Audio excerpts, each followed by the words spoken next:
Hello, everybody. Good evening. Welcome. Thank you all for coming. I have a handheld mic and some pieces of paper, which is going to involve some gymnastics.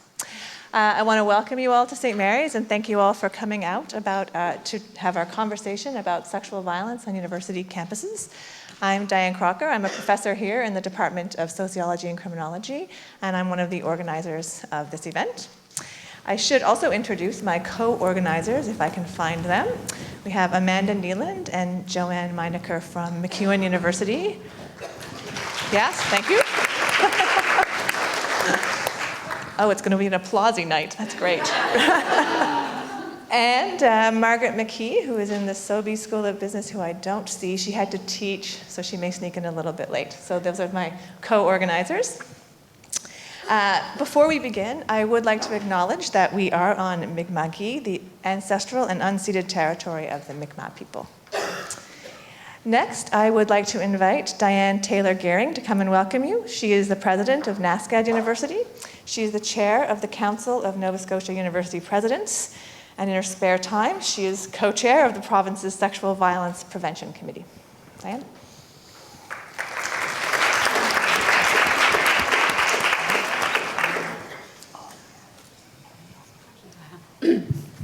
Thank you.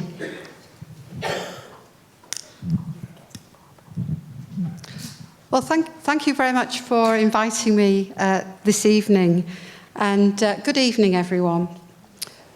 Thank you for being here and for lending your voice to the very important issue of sexual violence.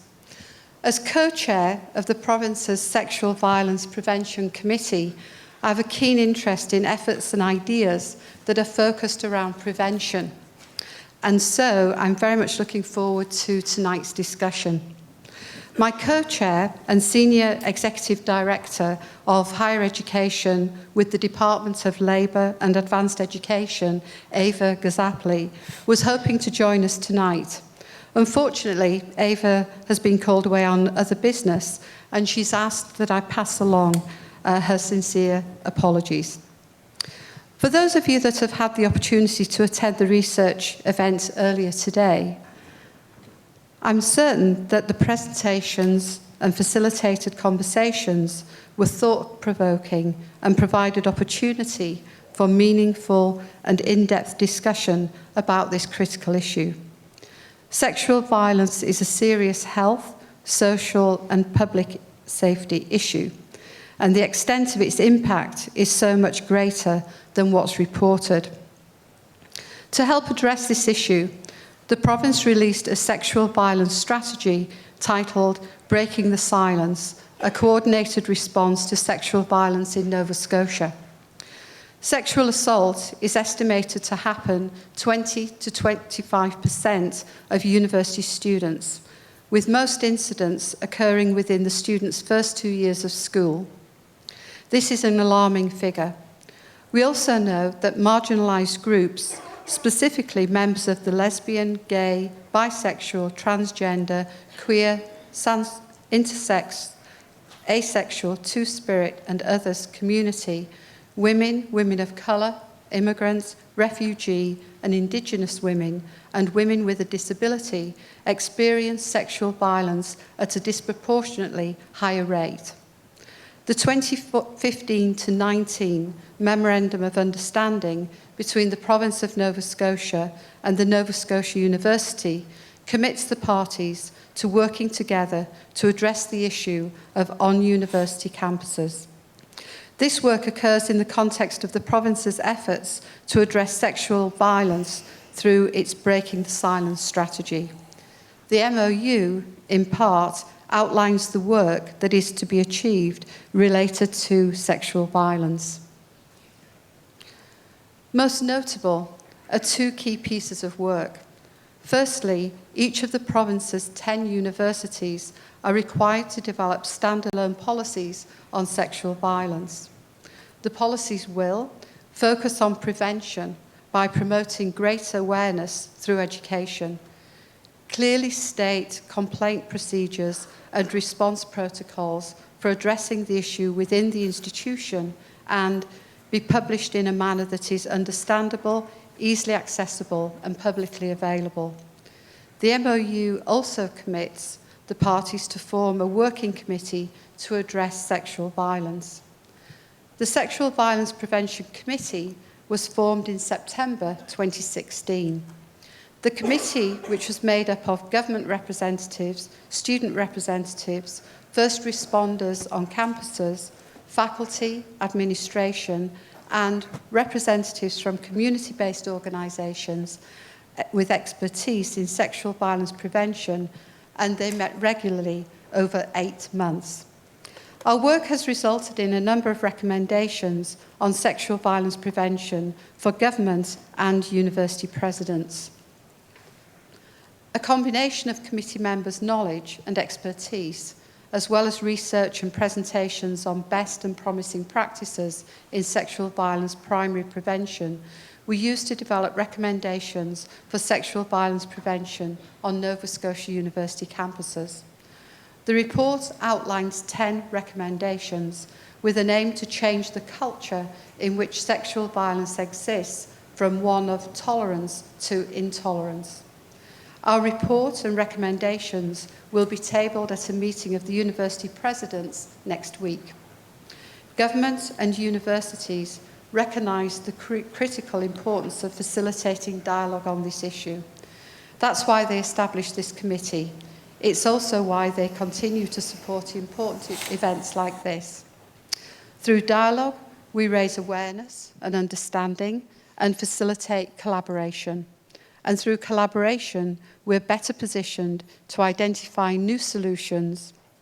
The Department of Labour and Advanced Education is very pleased to support this event.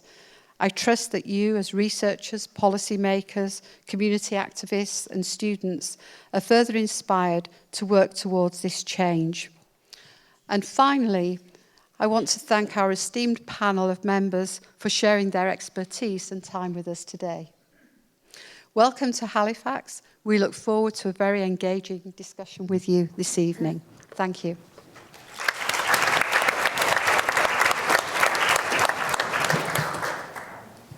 Thank you, Diane. So I would like, before I begin, to also acknowledge our sponsors, the people who provided support to allow this event to happen. And that includes the Social Sciences and Humanities Research Council, MacEwan University, the Sobey School of Business, in particular Dean Bradshaw, who is up in the back. Thank you, Dean Bradshaw. The Nova Scotia Advisory Council on the Status of Women, the Department of Community Services, the Department of Labour and Advanced Education, and the Faculty of Arts at St. Mary's. And that long a list means this must be of great interest to the folks around. I should also mention before we go too far that we are being filmed and live streamed, so you'll be able to watch this over and over again if you like. But we are also going live. Yeah, no pressure on the panel. But just in terms of your own interactions that we will be filming. And it is live, and then it will be available online. So over the next few hours, we are inviting you to participate in a dialogue about the dilemmas associated with various forms of sexual violence that happens on university campuses. And I'm very pleased to say that I am having a lot of help in facilitating the event by my colleagues from Brave Space. And I'll just tell you a little bit about Brave Space before I turn it over to them. Brave Space is a collective that begins with the assumption that we possess the collective intelligence needed to address and navigate the complex challenges of an uncertain world. Brave Space provides creative services tailored to meet these needs, including graphic facilitation, live draw murals, videos, research, evaluation, as well as workshops and training. They apply participatory methods for leading social change, and that's the work we're inviting you to do with us here this evening. So without further ado, I will introduce Marguerite Drescher, who is a visual artist and graphic recorder facilitator trained in cultivating vivid expressions for learning, and Gabrielle Donnelly on the panel here, who is a writer, researcher, and practitioner of creativity, social change, and innovation. But before I turn things over to Gabrielle and Marguerite, I would like to acknowledge this evening, before we begin, that the topic of our dialogue may trigger you or cause you to think about some of these issues differently than you may be used to. Without wanting to dampen our discussion in any way, I do recommend when we come to the question and answer period that people keep personal disclosures and questions that are specific to individual situations for discussion with support people or specific services at a later time. This will help protect confidentiality and ensure more appropriate time and support that isn't possible in a public forum such as this. On the program that are scattered around the room, we have a program on the back. We have references to some local support services in case they are of any use to anybody who would like to use them. So with that said, I will turn things over to Gabrielle and Marguerite.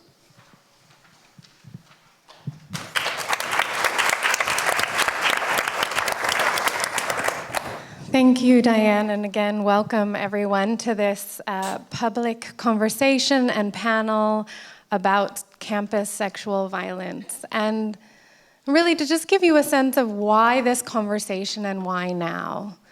Often these conversations or talking about campus sexual violence usually happens in the wake of an incident or an issue, something that raises attention, which in Halifax we are a bit used to lately, unfortunately. But there's actual ongoing conversations and ongoing work that happens day after day, week after week, month after month, year after year to make the lasting change that we need to make on campuses at a deeper cultural level. And so this public conversation is really to support that ongoing work.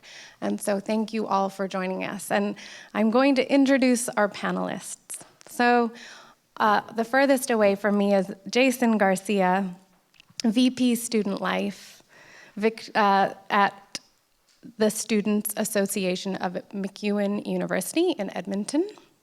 Beside Jason is Constance Backhouse, law professor at the University of Ottawa. Beside Constance, we have Farrah Khan, who's the coordinator of Ryerson's Office of Sexual Violence Support and Education. Beside Farrah, we have Kelley Castle, Dean of Students, Victoria College at the University of Toronto. And finally, we have Diana Swain, CBC's Senior Investigative Correspondent. So welcome all. And tonight, just to draw your attention to Marguerite, will be crafting a live mural of all of the conversation that's happening here among our panelists, but also when we're able to engage the audience and participate in some sense-making together and ask questions. And so we'll have an opportunity to look at that later. Tonight's event really does come it's a culmination really of a full day of researchers and university staff and administrators and students and folks from government agencies and community organizations gathering and discussing research and bringing various perspectives and vantage points and viewpoints on this issue at this time. And so we're really broadening and inviting this conversation in a wider way tonight, and we're so delighted that you joined us. And at the beginning of the day, we were Marguerite and I were sitting there kind of like, what are the hashtags? What are the hashtags for this? It's such a difficult issue to talk about. It certainly doesn't come up with snappy hashtags, but if there are any social media savvy folks in the house tonight, we did a little crowdsourcing this morning around our hashtags, and so some that we invite you to use if you'd like to tweet or Instagram or whatever the other platforms are, ... Hashtag complicate the conversation, hashtag liberated campuses, and hashtag possibilities to end sexual violence, but possibilities to end SV. So welcome to tonight's conversation. We're delighted that you're all here. And now I will turn it over to our panelists. And I would invite each of you to spend 3 to 5 minutes or however long within that you'd like to speak about why this conversation is important to you. So, why are you here? Why did you say yes to this invitation? And what perspectives are you bringing? There are potentially multiple ones that you're wearing, whether it's your professional perspective, a citizen, potentially a parent or a guardian of young people who might be approaching university age or in university. So we invite you to bring all of those roles. And so whoever would like to begin, please just start us off, and we will naturally go from there. Go with the professional journalist. Thrown onto the fire first. Sure, I'll take up the baton. I'm Diana Swain. I work at CBC in Toronto. And my title is the Senior Investigative Correspondent, which probably doesn't resonate with any particular meaning in this conversation. So let me tell you why I'm here. I work with a team of journalists, and about 2 years ago, we decided to undertake a project around sexual violence on campus in Canada. And what we were curious about is how many incidents of sexual violence, and in fact, reports of sexual assault, had been reported to universities and colleges in the country. So we essentially put together a survey that focused on that question, and we sent it to over 80, it was nearly 90, I think, colleges and universities in Canada, of which we got some information back, I say some information, from 87 schools. And I'm just going to refer to my notes here to make sure that I don't misquote any of the information, because it was a couple of years ago. But I can tell you that what we were looking for was the number reported to them. We asked over a 5-year period to make sure that we didn't get a 1-year spike. Many of you are familiar with some issues that took place at Dalhousie or even UBC, and we wanted to make sure that what we were getting was a broader picture than one particular incident. So we asked for the 5 years between 2009 and 2013.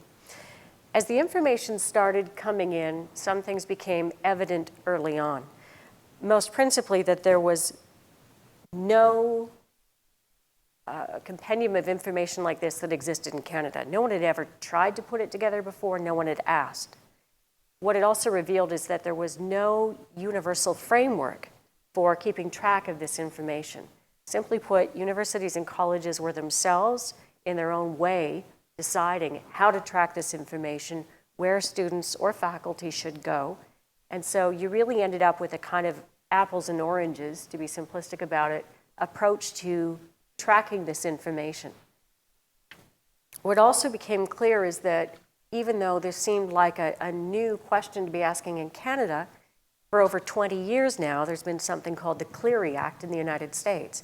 And it has a number of things attached to it, but one of them is that universities and colleges must publicly report once a year how many reports of sexual assault they've received. So what we were asking for was not something that we had dreamed up as journalists, but in fact exists in a much larger way in the United States and had done for 2 decades.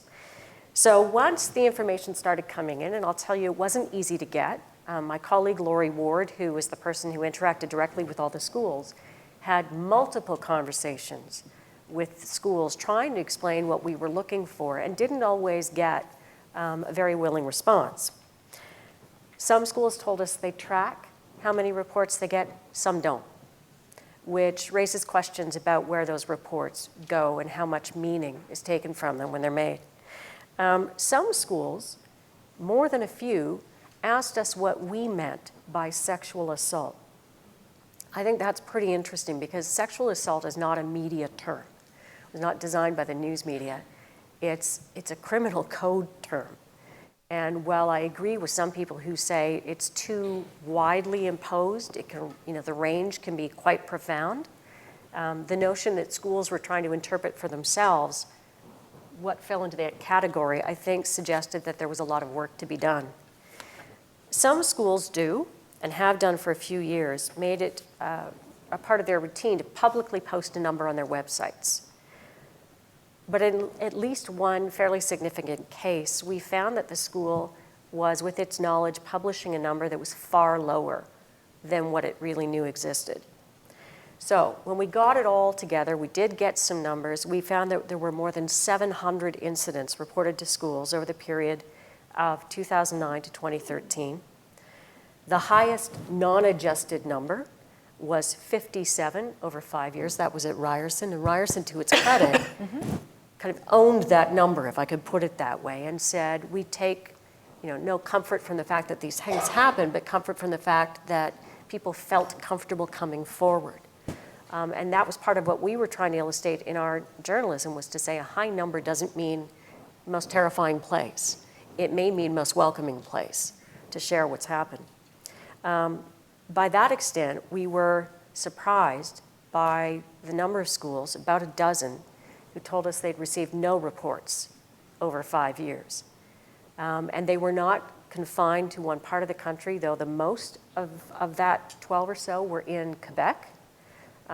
We also got the same word from Red River College, for instance, in Winnipeg, which I think we could all agree would make them the safest places on the planet.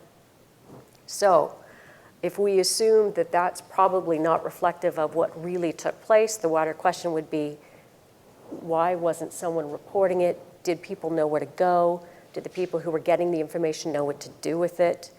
Was it in fact taking place that they were getting reports, but they were reluctant to share that publicly? And what's behind all of that?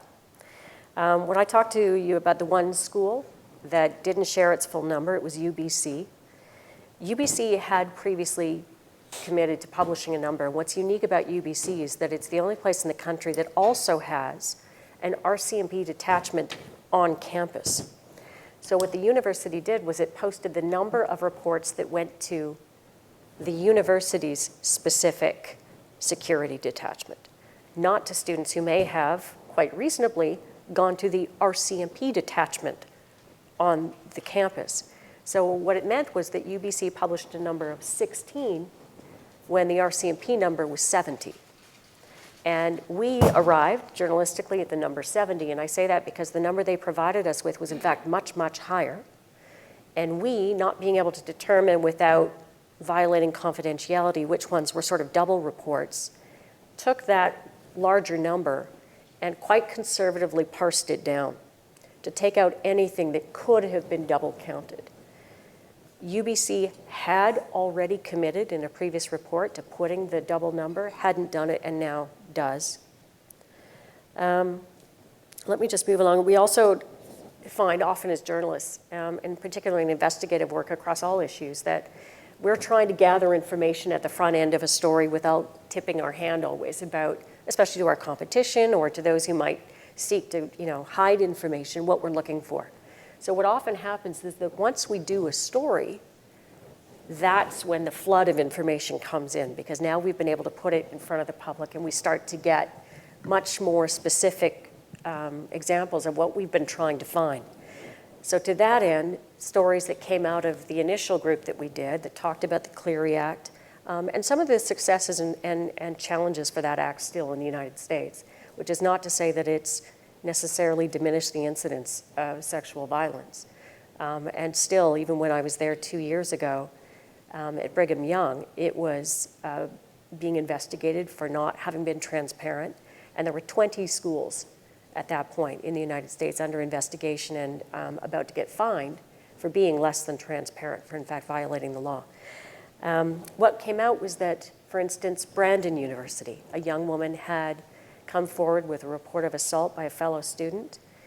Someone took the information, but also in that same meeting had her sign a confidentiality agreement that she would not tell anyone else while they looked into it, including a counselor. I'm not a counselor, but I can see the red flags with that. It was surprising to me that an administration was comfortable with this process, and was only after it was exposed in a story that Brandon University, some of you may recall, publicly in a news conference admitted that that was a failure of its system and that it wouldn't do it again. We also reported on a young woman who had reported an incident of sexual violence by her prof at Brock University.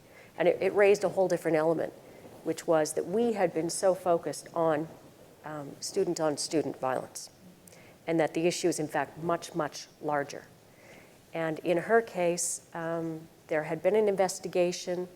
Some of what took place appeared to follow policy, and it's interesting that Brock was the first university in this country to have a sexual violence policy, didn't apply it in this process. And after the investigation was done, she was told, thanks, now go back to school. She was given the results of the investigation, which validated largely what she'd said, but she was told, now you're not allowed to know what happens next. You're not allowed to know if there's any disciplinary action, and the prof continued to teach, again, until the story was aired. So I think that probably summarizes in part why I'm here. As a journalist, I'm also here because I think as a woman, as a citizen, I want to see this conversation had. I'm also the mother of 2 children in university, a son and a daughter. And I'm interested in safety for both of them.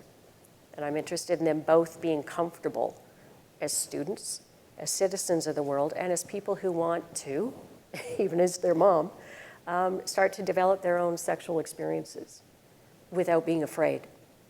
And so if there's anything that I can do in all of the different parts that form my life to contribute to that, I'm happy to be a part of it, and thank you for the invitation.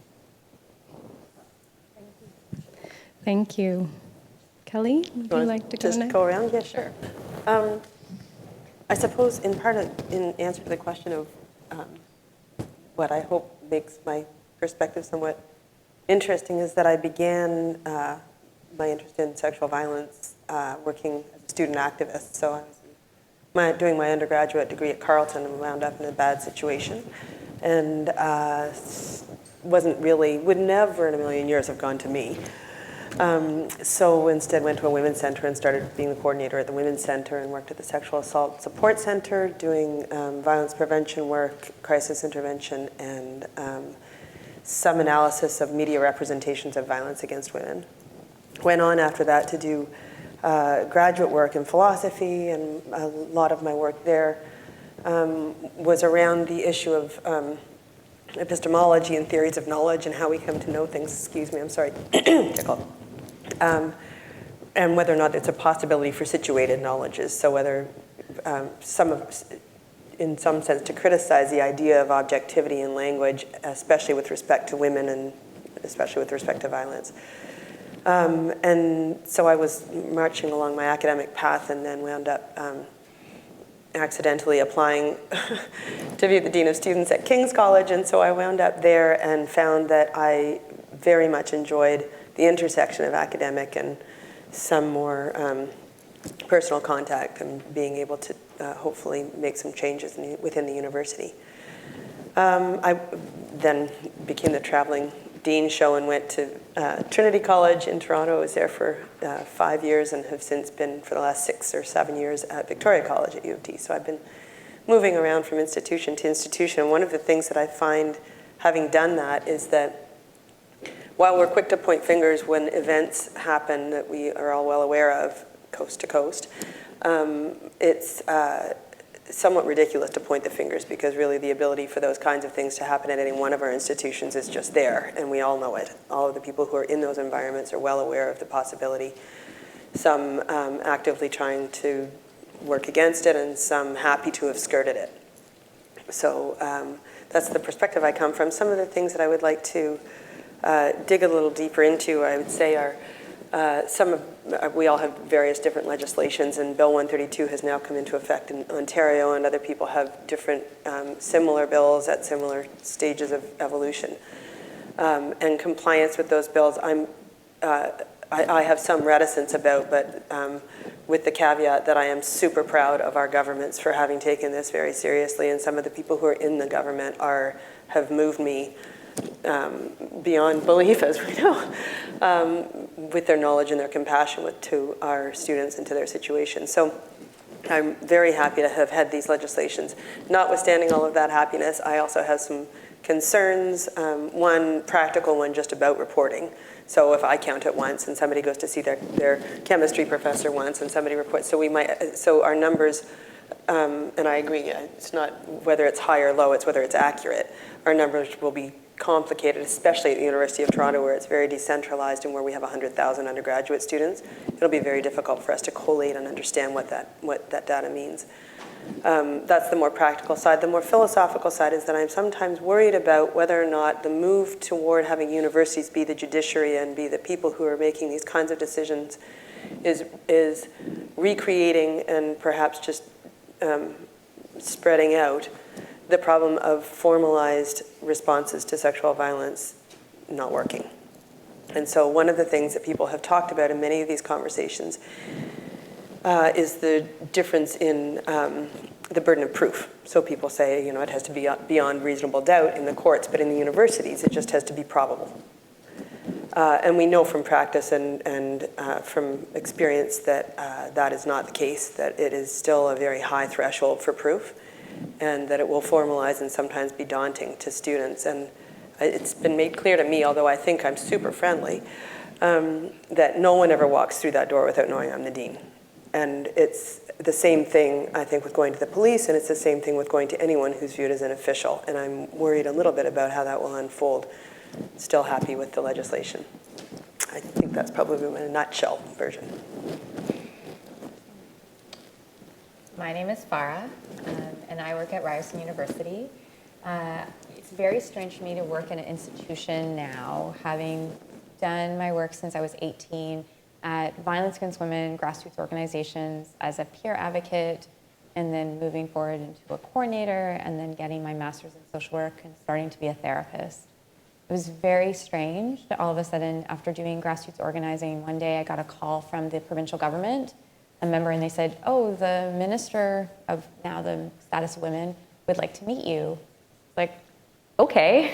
I asked my boss, and she was like, okay, go and tell them everything about our organization. So I went to the meeting. It was very strange. It was like in a room, and they had my LinkedIn profile printed out, which, let me tell you, I never took LinkedIn seriously, but now I do. And they interviewed me and then said, okay, thank you. And I left, and I was like, thank you. And they were just asking me personal questions. And then a couple of days later, I got a call from the Minister McCharles at that time, and she said, would you like to be the co-chair of the Provincial Roundtable on Violence Against Women? And it was a very strange moment, because as someone who had done grassroots work, has never been an executive director or a manager, to be asked to do this was shifting my work from the grassroots to something that was a lot more leadership driven, and something that was very institutional, and talking about policy and practice. And as someone who has questioned and challenged policy, especially during the Harper decade of Islamophobic, racist, sexist, homophobic, colonization, all the things, it was really challenging. So I've stepped into this really coming from a grassroots perspective and recognizing now I'm an institution. And when the job for Ryerson came up, I was like, what would it be like to go inside an institution and start kind of really challenging what's going on there and pushing from the inside? And it's really hard.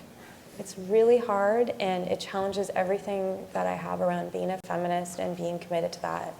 I come into this work humbly as a survivor. I'm a survivor of child sexual abuse and adult sexual assault. And I think about every day about who clear the path that I can be able as a survivor to access policy and practices that have made it safer for me to say I'm a sexual assault survivor, and who can I help clear the path for that's coming forward now, that are going to question my work, that are going to challenge the work I do to make it a safer place. And I think that's a commitment that I'm really committed to. I'm also here because I think, we're celebrating Canada 150. This country was founded on the murder and sexual assault of Indigenous people. So as a settler, what does it mean to do work on campus that is actually grounded in the understanding of reconciliation and grounded in the understanding that we have so much more work to do as with Indigenous communities as settlers.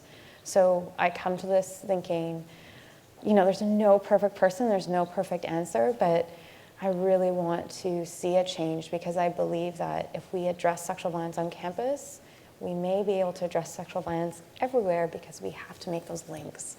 And the community is where I'm most grounded. Wow. I'm Constance Backhouse, and I'm a law professor at the University of Ottawa. I think I was very lucky to start my university years in the 1970s, which was a glorious time for feminism.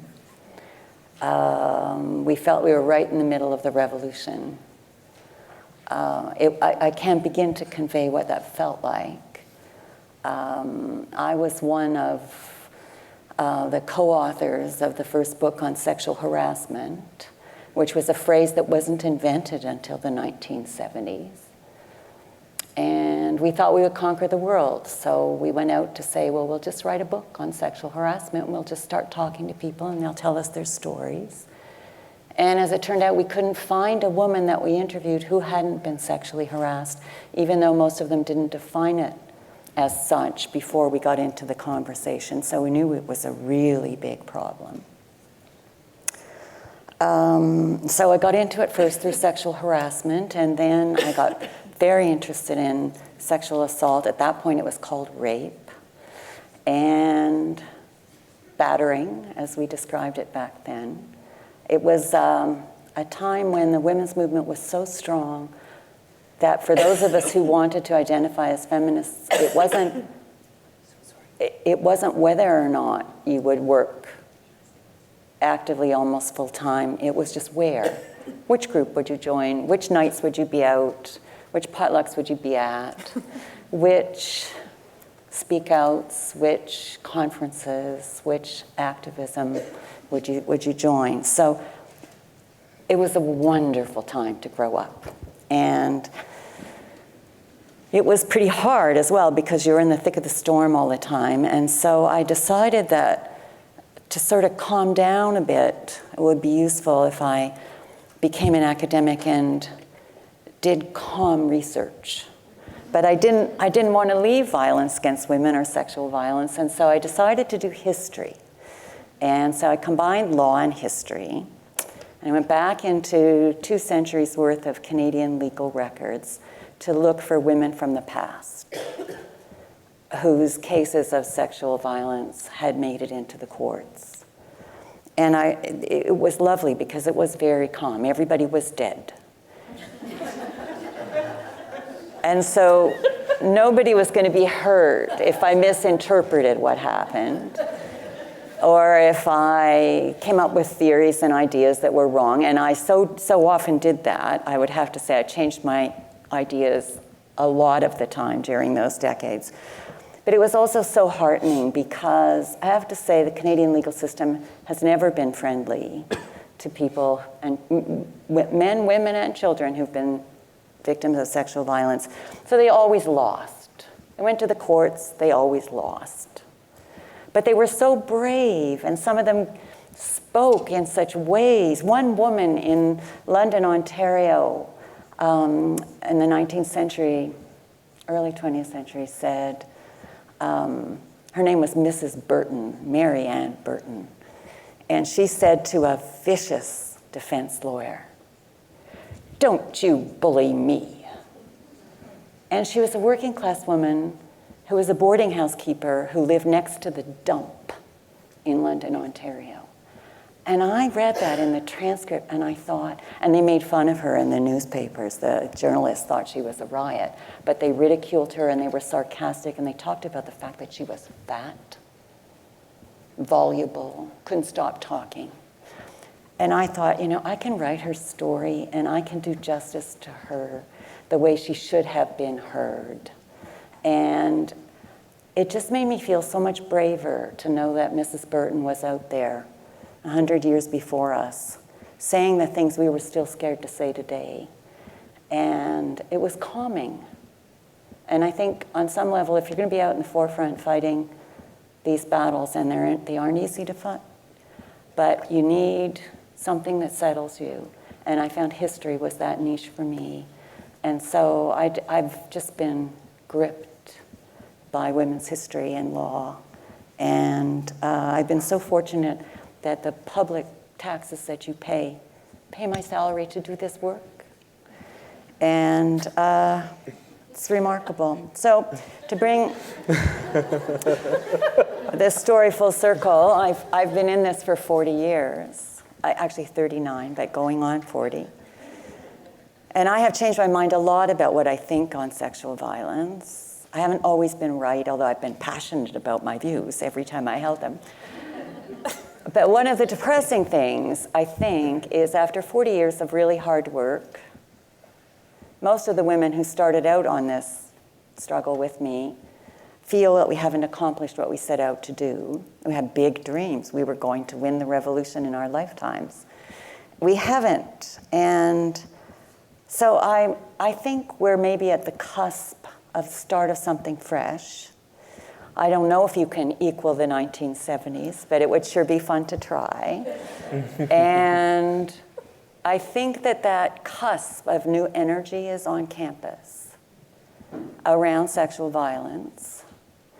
And so I was struck when I was asked to be part of the Dalhousie Dental Inquiry, and I was in Halifax a lot, not so long ago. And Diane Crocker came to speak to us. She volunteered to come. And she was perhaps the most inspiring of all the people we heard, and we heard wonderful people on that inquiry. But Diane said, I think we need to start fresh. We haven't accomplished what we wanted. And let's just stop here and rethink entirely. And I was really emboldened by her testimony. The whole group of us just went away thinking, wow, this is what we need to do. We need to start fresh and rethink. And so when Diane said that she was organizing this, I said, oh, I want to come. I not only want to come for the evening panel, I want to be here because I'd like to learn, and I'd like to hear how we might start fresh and figure out how to win this revolution in my lifetime. So that's why I'm here.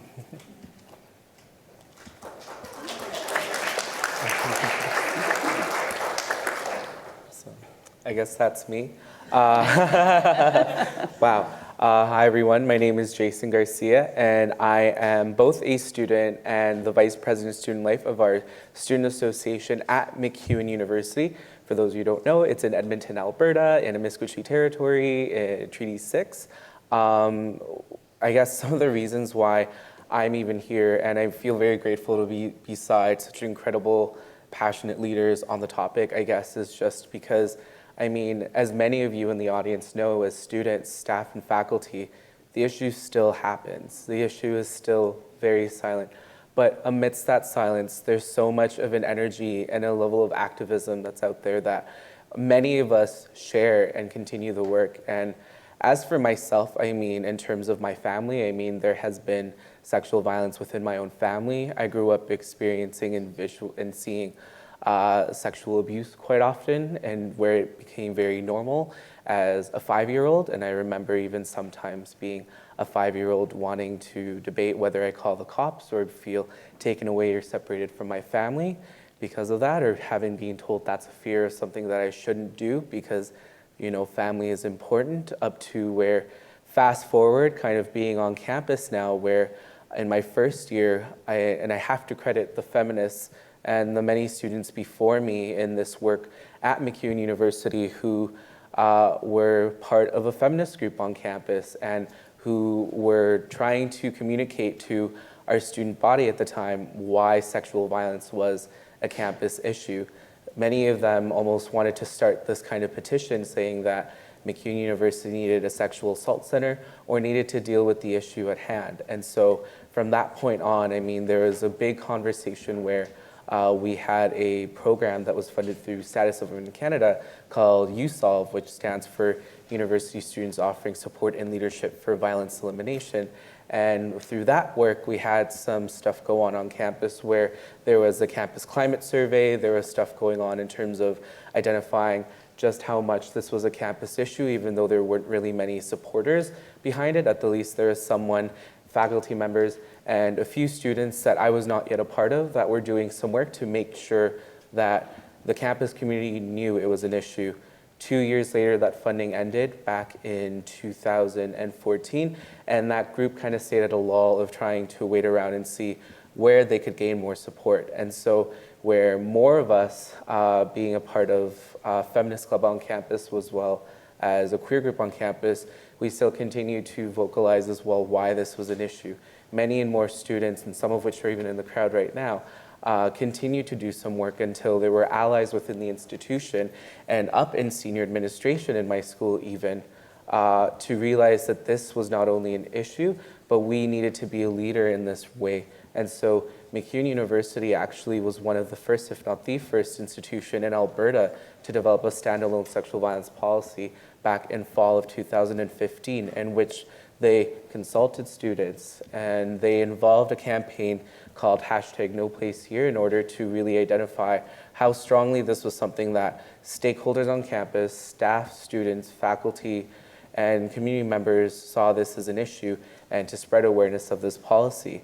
And even then, kind of continuing forward, I myself as a student was very fortunate enough to partake in this and to kind of be able to be a part of uSolve and to continue that work One of the issues, in all honesty, that we still face is that to even spread awareness of just the policy, even though we've had it for 2 years, and to really streamline a lot of the communication, I think there's a lot of champions within our campus, but to really spread awareness has still been an issue. So fast forward to when I started to be involved heavily in student politics, I guess, when I ran for Vice President Student Life, I saw this as an issue because it personally impacted myself.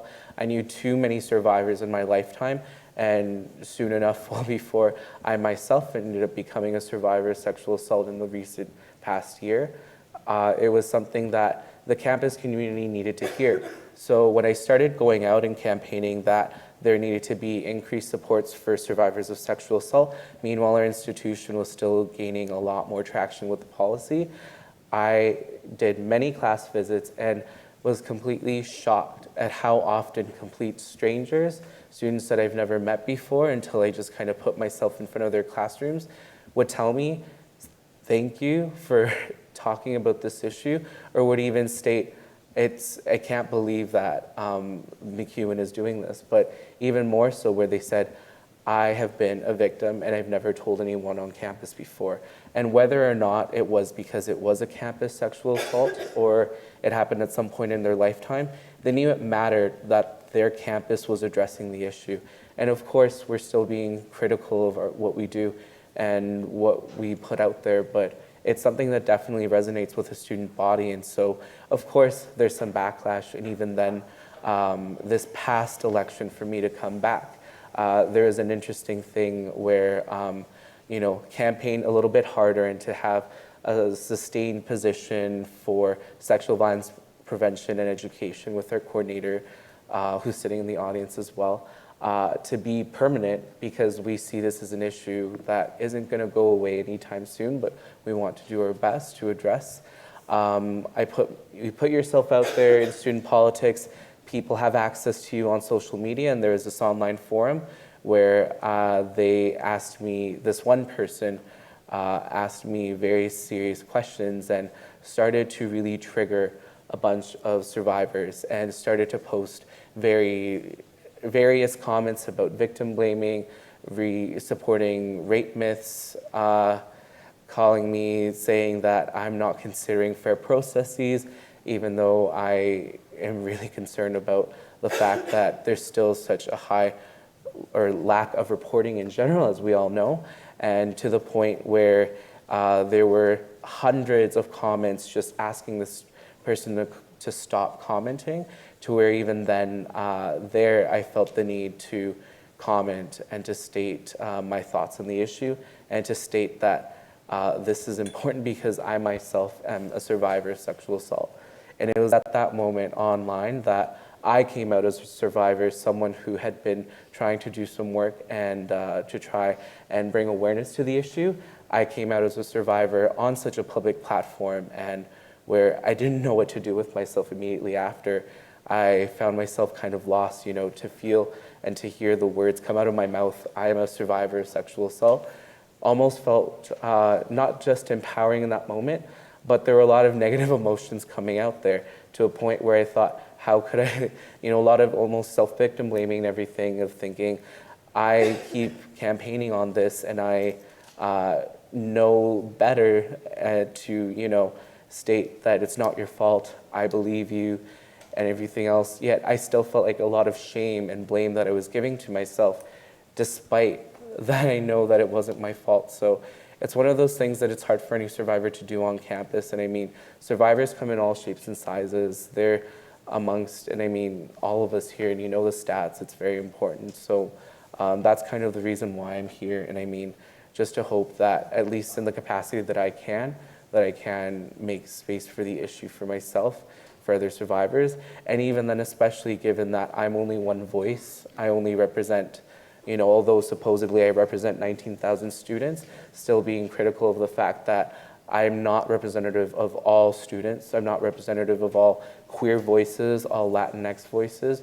There are many different types of perspectives out there that have yet to even be legitimized. So even being critical of that. I guess that's all I'll say for now. Thank you. Thank you, and thank you all for joining us this evening and for bringing your stories and experience and no, we're welcome back. Expertise and research, and so we're just delighted that you did say yes to this invitation.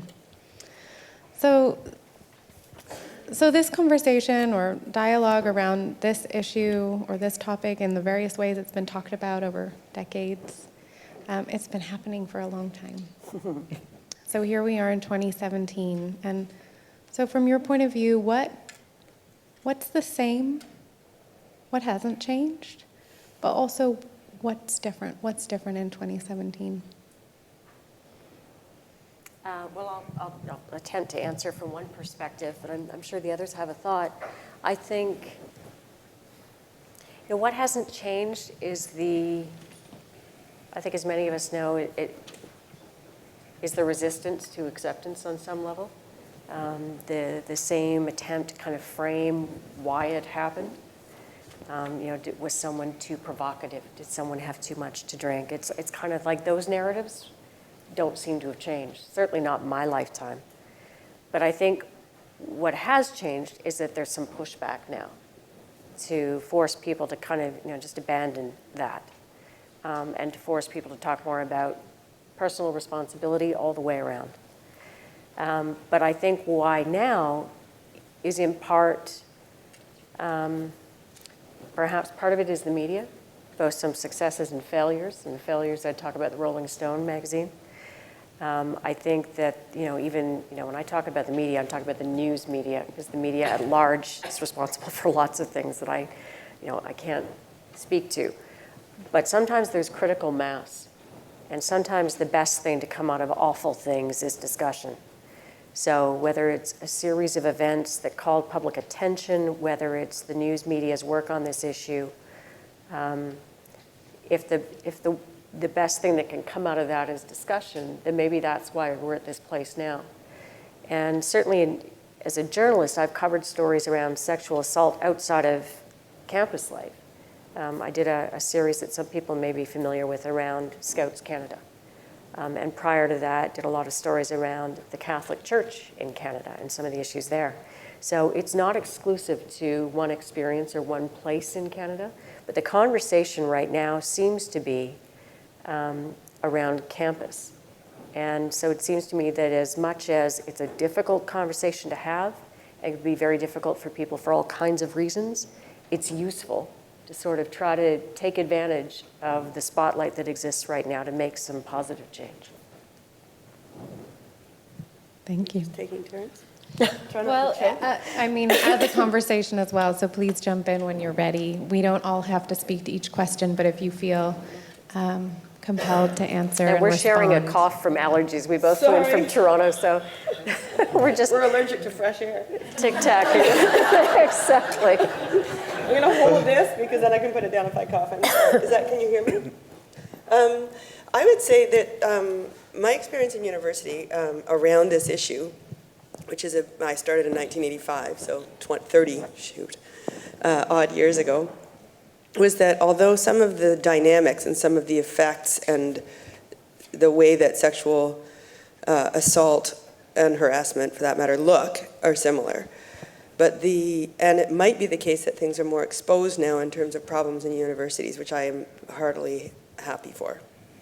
But the number of services within the universities has grown exponentially. So if there's any kind of good side of this story, there might not be very many students, or there are certainly problems for students who want to disclose, who want to report, which incidentally are very different things. There might be some hurdles for them around their own self-awareness, around the receptiveness from people at the university, which is shocking and appalling.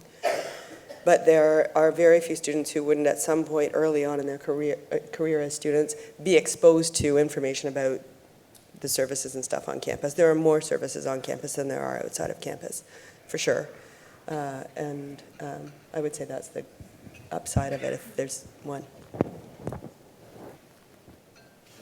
What do things have changed and what do things are the same? Well, sexual violence continues.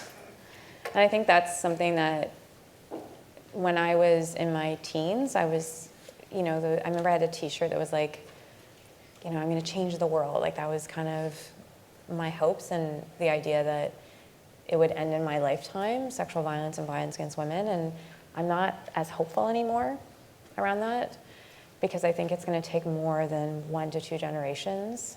We have to really do a lot of deep work around this.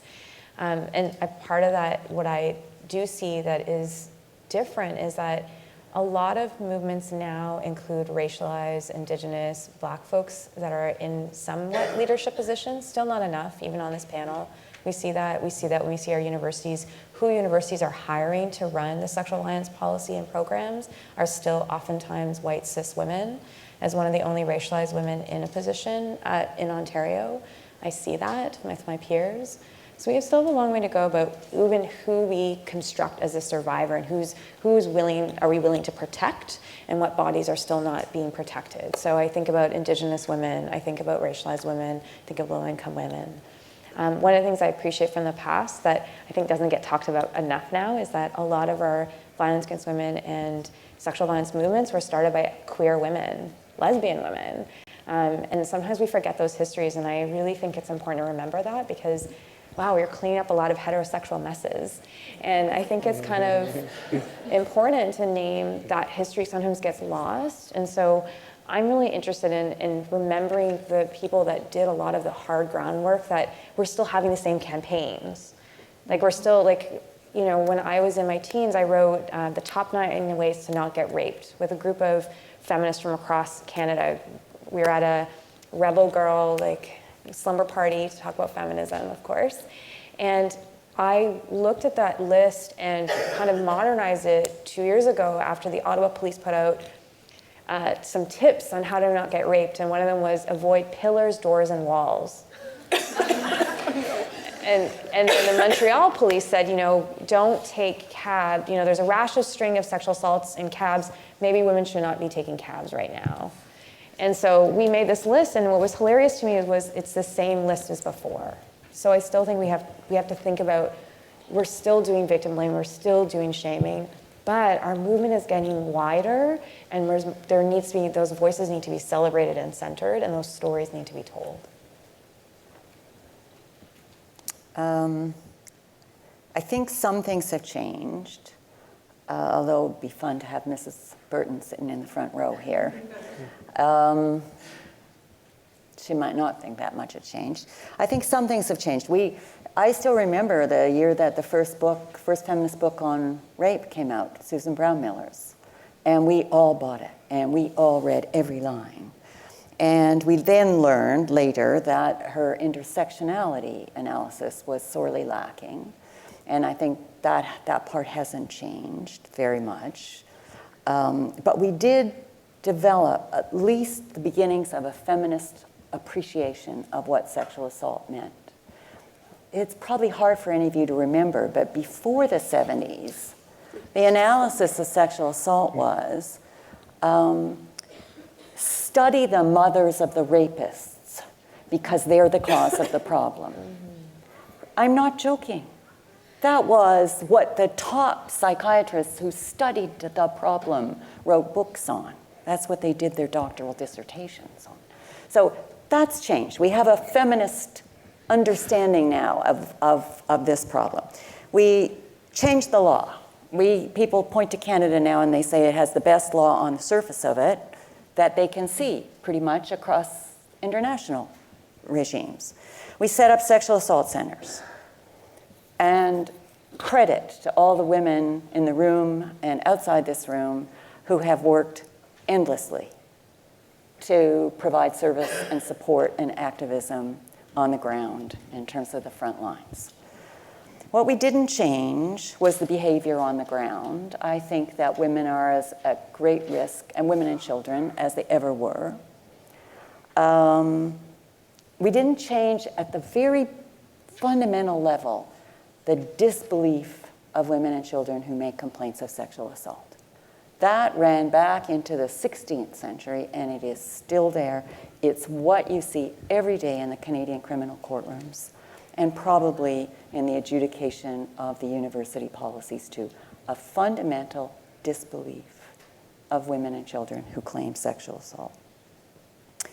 The change, though, again, and this is reminiscent of the 70s, there's a surge of activism on this issue.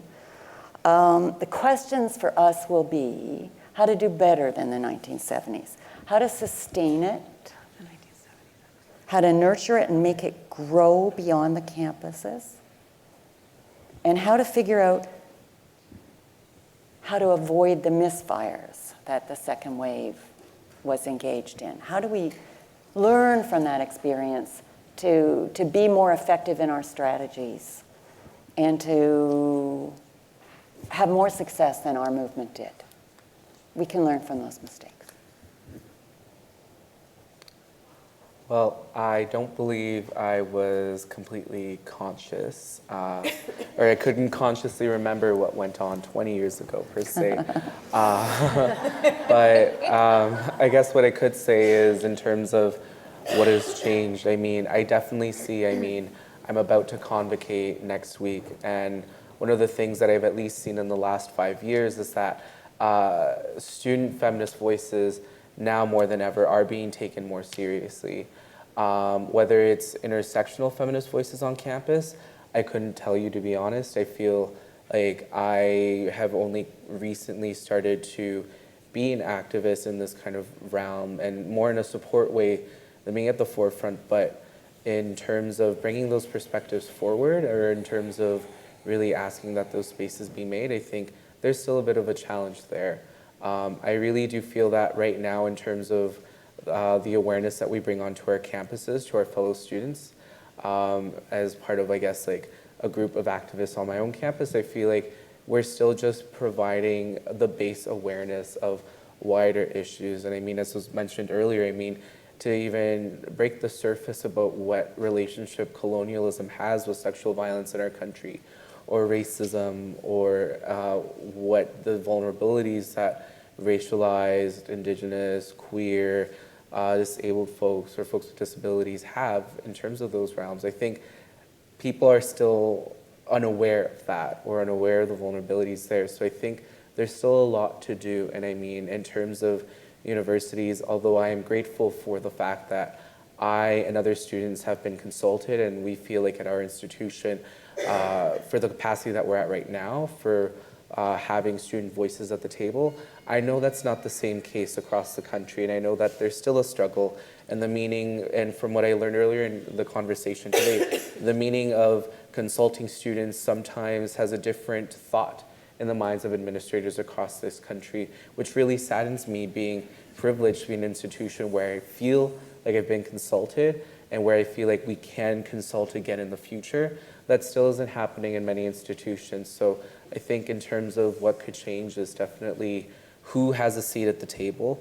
The fact that, you know, in a campus community, yeah, I mean, that includes staff and faculty, but the majority of us on these campuses are students, and the most that will feel this in our lifetimes will be us students once we first enter university, or at some point in our early 20s. So I think that's something that administrators need to recognize, and where we don't just kind of stop at the point where we just have a standalone policy, but to really continue to provide the education, the awareness, and then delve further into those other complicated relationships with the intersectional approaches and the intersectional histories that still very much lack across this country. I think that's the kind of perspective. And of course, I mean, the ways in which we engage with understanding how gender dynamics and toxic masculinities come into this, and coming at this as a male who I think I try my best to be an ally, and yet not to overstep in movements like this, given that this is still led mostly by women in many ways. I still want to make sure that students in a university setting can at least learn the fact that toxic masculinity also plays a role in this, because we don't name who most likely are to perpetrate and why in a very critical fashion, then we're not doing ourselves or our campus community a service at that very least. Great, thank you all.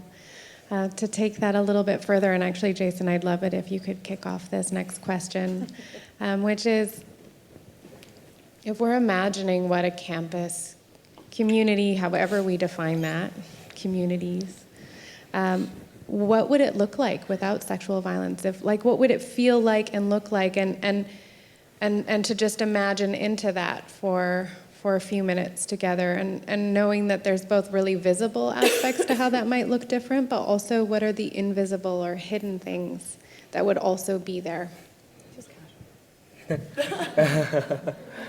Well, I guess for me, I mean, it takes a lot of work, I guess. It would take so much work for us to get there, but I think,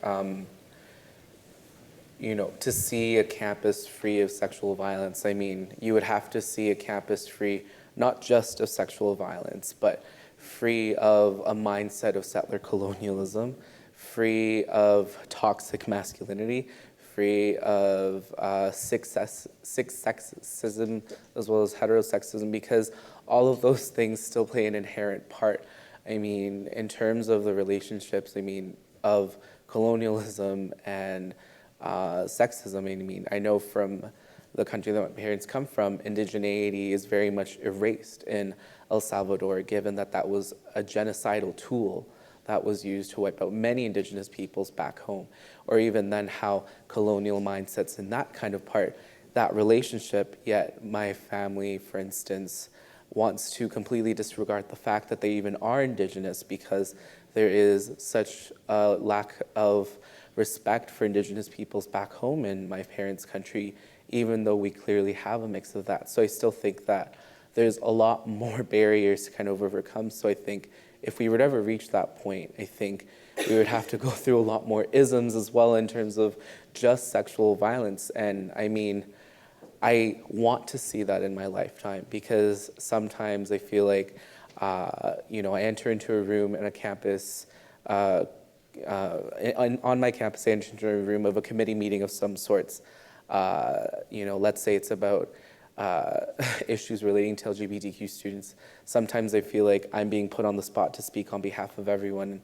That's not right, because I'm only one perspective. I'm only a queer male. There's no trans students in the room.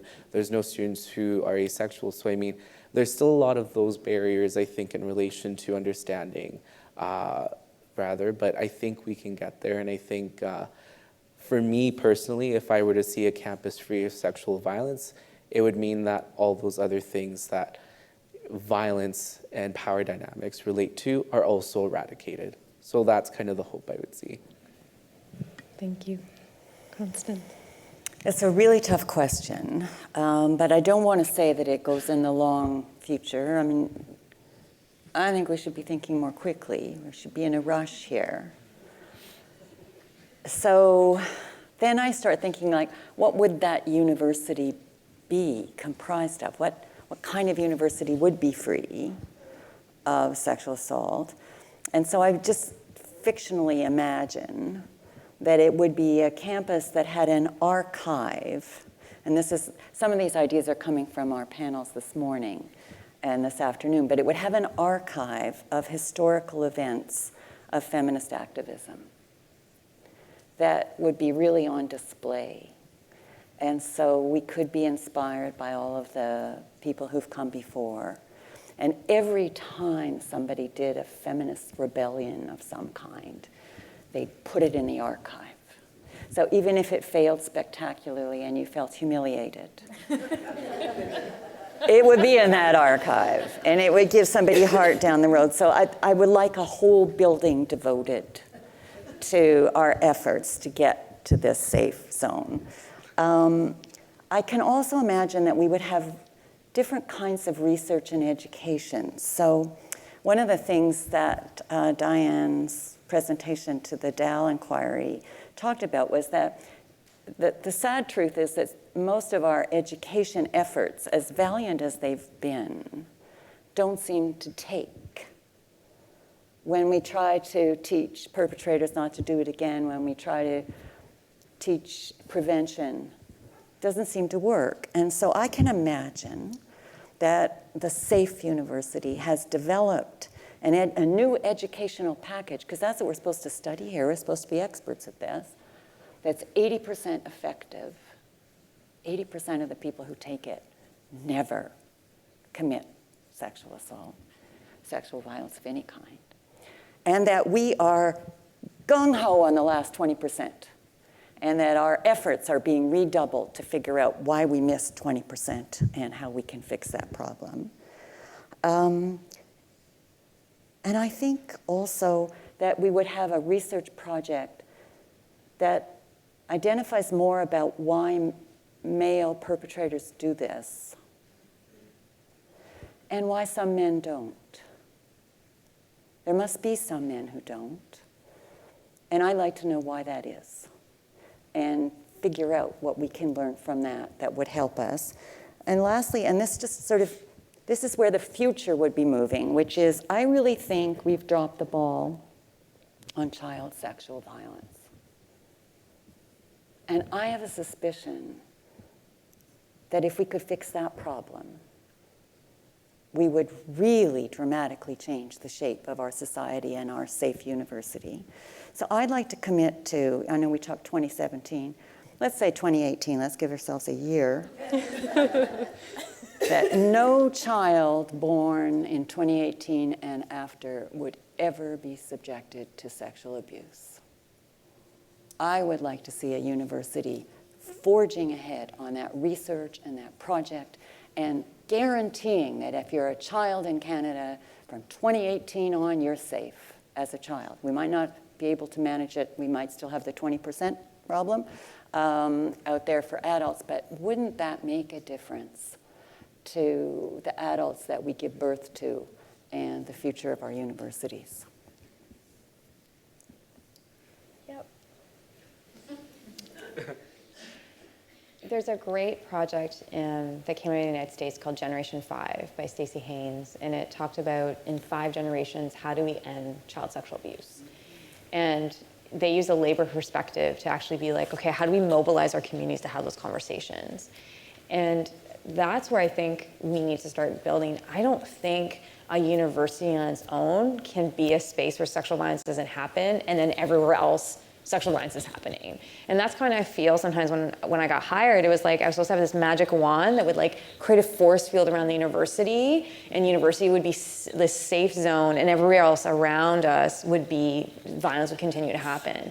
So I think a part of building a place where sexual violence doesn't happen means that we are intrinsically a part of all the policy conversations that are happening about sexual violence outside our university campuses.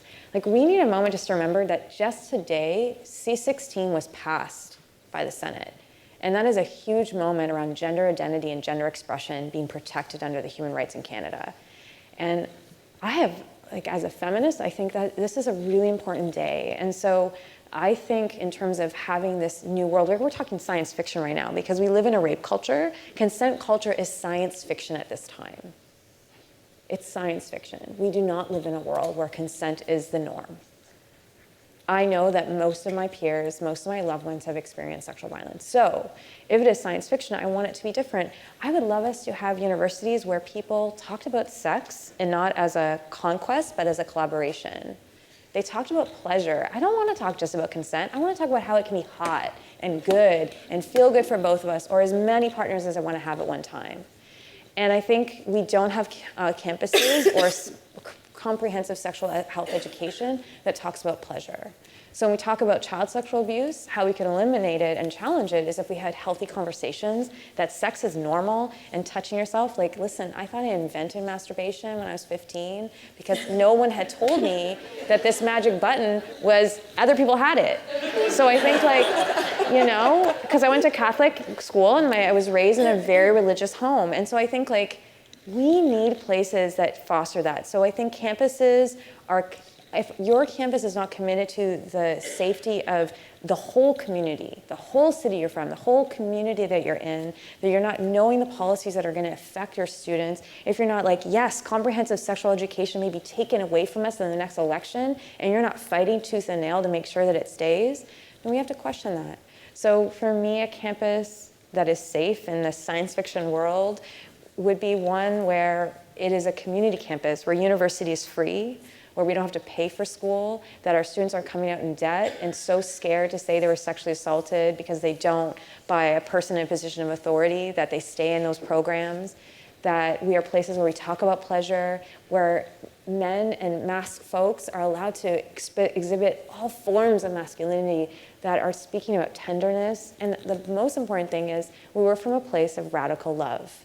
We work from a place that I love the people, I show love and care, that I love myself enough and I'm allowed to foster that, and I'm allowed to have full feelings. As someone who cries all the time, I love it, but other people are like, oh, that's a lot of feelings for a person. And like, we don't even let that happen on our campuses. So I really want us to be places where it can be, and yes, I did talk about masturbation in this live stream. Hi, Mom.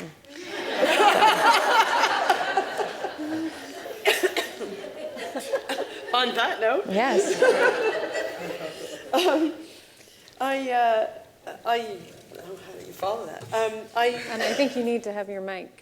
Oh, that's how you do it. She's stalling for time now. Everybody's going to tell their sex story now. No, they're not.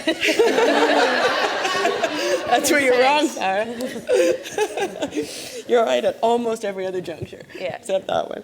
I was going to say, I said no to that panel. Yeah, this happens. It's a secret panel. It's okay, I might be on it sometime. So we were talking about this a little earlier today with the research people and how easy it is to slide into a defeatism around this, because it's paralyzing to me. I mean, I'm a crier too, so what the hell. It's paralyzing to me when a student walks into my office. This is just the cough, I'm not crying yet. Comes in my office and says she had no idea that 3 years ago when this happened, there was anything she could do. It paralyzes me. It brings me to my knees to think of all the things she could have accessed but didn't, and what the reasons are for her believing that she couldn't. Some of them are political, some of them are systemic, some of them are university specific, some of them aren't. And that one bit of it is forefront of my mind. I also have a surface pet peeve about this that leads me down the path to thinking what universities might look like when they're better, specifically these institutions. And there's a sort of a paradoxical contradiction in university language about themselves. So there is not a university in North America, I did a little research on this, that doesn't have as part of its proclamation that in recruitment, et cetera, that this will be your home away from home, right? That's how they advertise. It's compelling. It makes students and their parents, most importantly probably their parents, feel like they will be nurtured and buoyed up. So we make promises. We make promises that will give us money. We make promises that will give us self-adulation. We make real promises to students, and we don't keep them. Because there are also a lot of other people in the university, and I've heard it in many institutes. I've worked at 7 universities, and I've heard it across the country and certainly in the States as well. There are lots of people who will make proclamations about the university being a specific type of institution. This is an academic institution. This is not a hospital. I'm quoting multiple people, that we can't offer these kinds of services, that we can't do these kinds of things, that we can't turn this into a politicized environment. And I think that's wrong. I think it's wrong-headed in the very beginning. So I think that if we stopped doing that and we looked a little bit more at all the things we like to say about this being a holistic experience and about, sometimes pithy things about co-curricular activity being something that's important and central to your own life. I think that if that is important, other contextualities are important, and we need to be taking those very seriously in the university. So that's part rant, part blue sky. But I think it leads down to a path, and this is similar to what Farrah is saying, although not as exciting, that we talk a lot about consent, which is framing bad sex. It's a way of talking about sex in terms of yes or no without asking questions about what the hell you're saying yes or no to.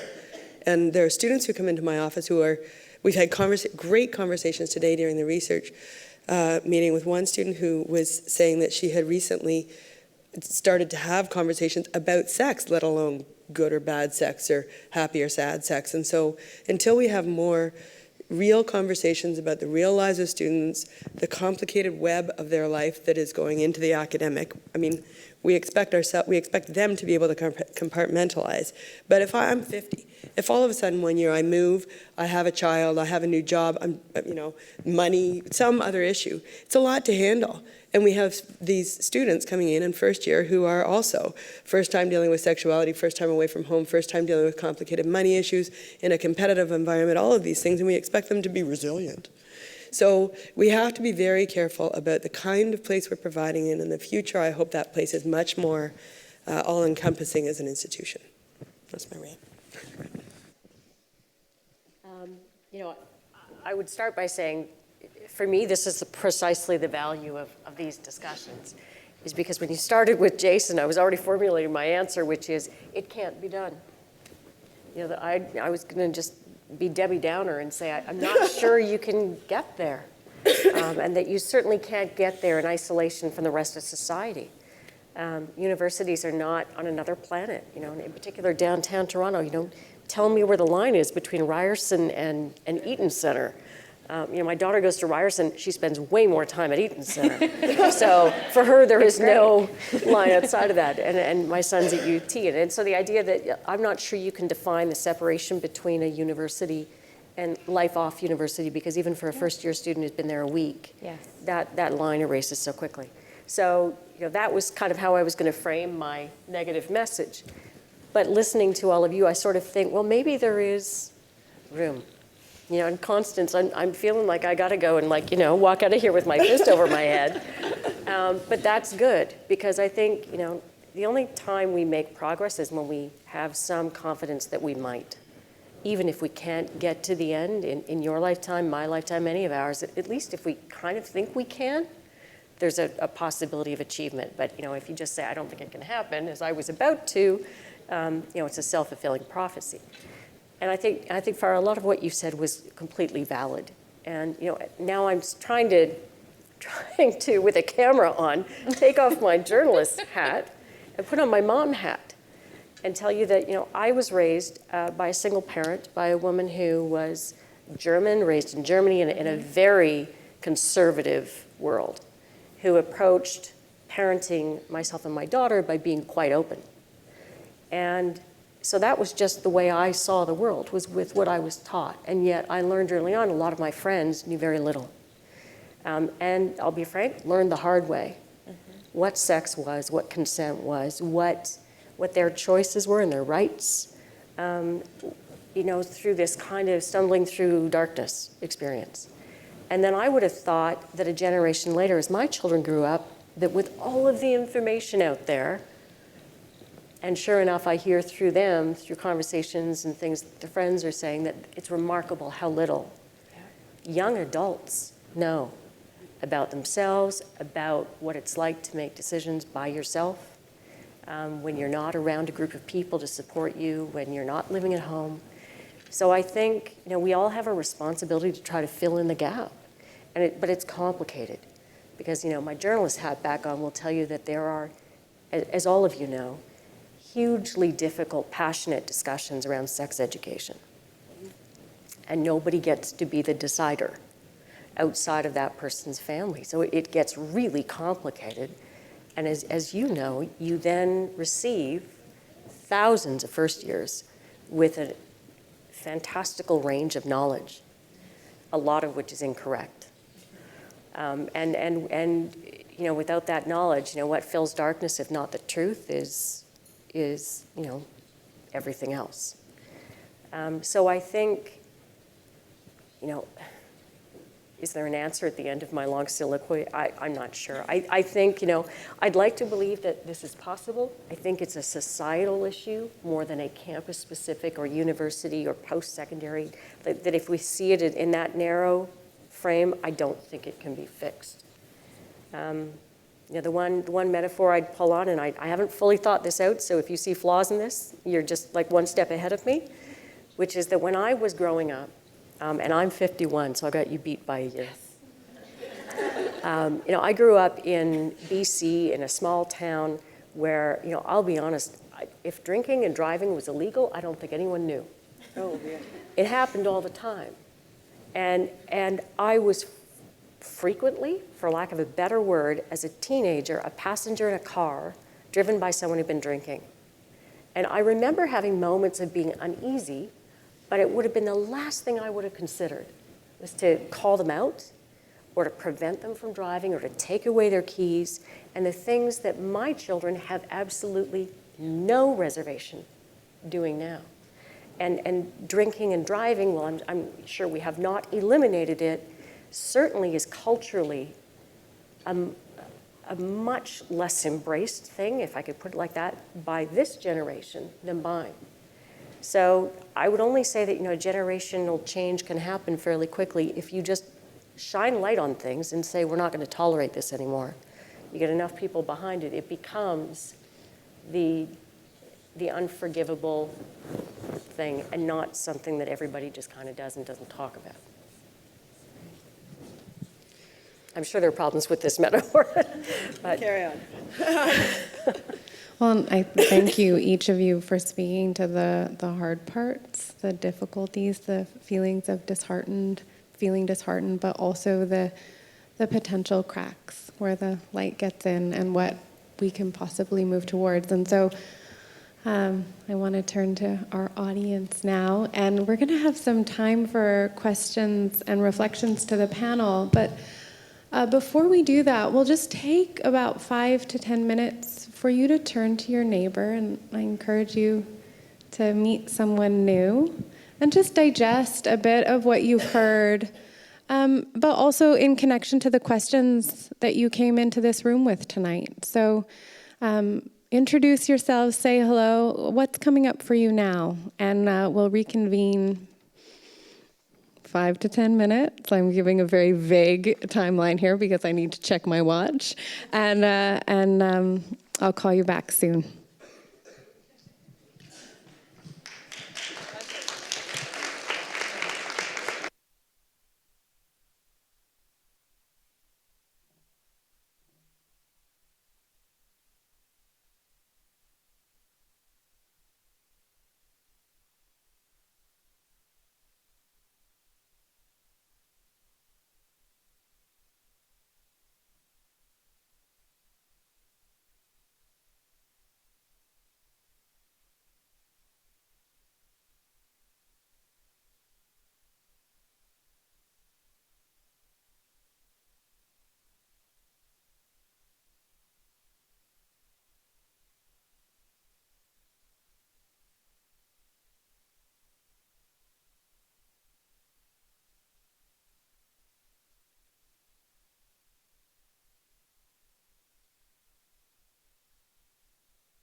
All right, so just a few more minutes to wrap up your conversation.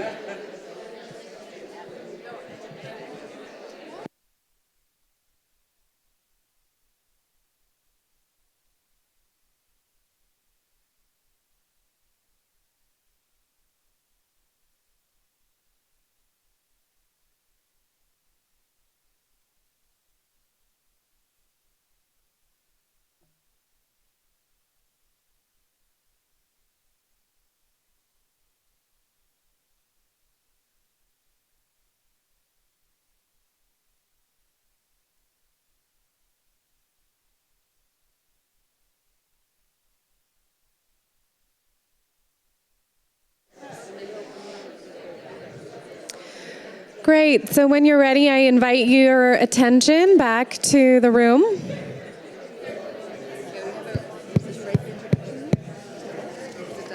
Yes, it's done. The introduction and the conclusion. So we have some time now for questions to our panelists. Also, if you'd like to offer some reflections that came out of touching in with another person or a few. And we have Joanne who will bring the microphone to you if you would like to say something or ask a question.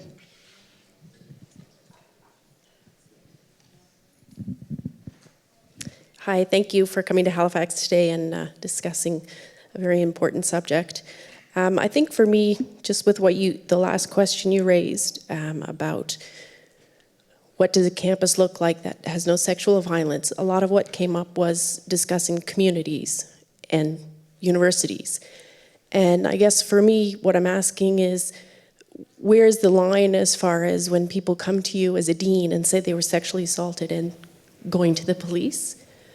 And also, I think sometimes universities have convenient priorities depending on the day. I went to Dalhousie 20 years ago and I dated someone named William Shrubsall, who is a dangerous offender in Canada. At the time, he went by Ian Thor Green. He was living on South Street at Fraternity there.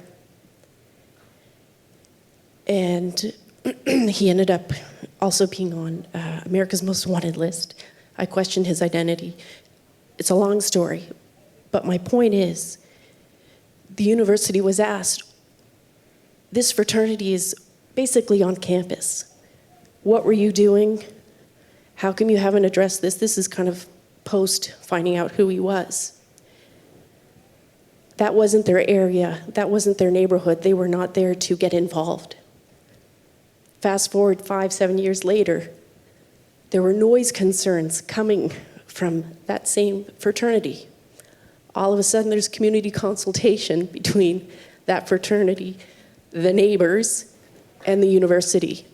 So I think sometimes universities and communities have convenient priorities. I don't know what changed in the 5 to 8 years, why noise was more important than what was happening right on campus, basically. So I guess for me, where's the line between what happens at university and taking it to the police?